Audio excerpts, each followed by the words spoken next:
Hello students, இந்த tutorial நாம constraint layout என்ன அதுக்கு என்ன மாதிரி widget set பண்றேன்னு சொல்லி பாப்போம்.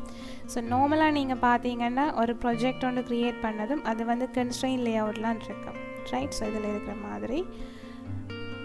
So இதோட மீனிங் என்னன்னு சொன்னா நீங்க வந்து free hand அதாவது வந்து drag and drop option மாதிரி தான். So நீங்க இங்க கொடுக்கிற எல்லாமே வந்துட்டு so just நீங்க வந்து drag and drop பண்ணலாம். இங்க என்ன செய்யணும்னு சொன்னா அப்ப நார்மலா நீங்க ஒரு text view இதுல வந்து click பண்ணீங்க விடுறீங்களா இருந்தா so இதுல வந்துட்டு ஒரு error ஒன்னு காட்டுது. So அந்த error நீங்க என்னன்னு பாத்தீங்களா இருந்தா காட்டும் so missing constraints in constraint layout.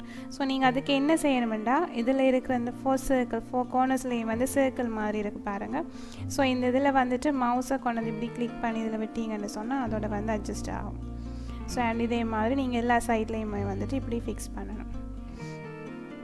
Okay, so இது வந்து ஒரு kind of spring மாதிரி இருக்கு பாருங்க. So இது வந்துட்டு எந்த திசையிலயுமே வந்துட்டு எந்த directionலயுமே நீங்க வந்து மூவ் பண்ணி கொண்டு போகக்கூடிய மாதிரி இருக்கு. So இது எந்த இடத்துலயுமே நீங்க வந்து விடலாம் and நீங்க அதுக்கு ஏத்த மாதிரி சைஸஸையும் வந்து adjust பண்ணி கொள்ளலாம்.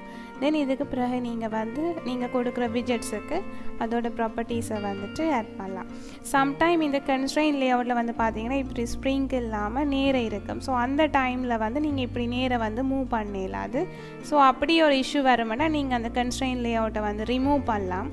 ரிமூவ் பண்றது அப்படினு பாத்தீங்கன்னா இதுல click பண்ணிட்டு நீங்க ஒரு delete கொடுத்தீங்கன்னா அந்த இது வந்துட்டு ரிமூவ் ஆகும். again நீங்க வந்து திரும்ப அதை fix பண்ணீங்கன்னா அது ஓகே ஆகிடும். ஓகே, சோ அடுத்த டியூட்டோரியல்ல நாம வந்து linear layout சம்பந்தமா பார்ப்போம்.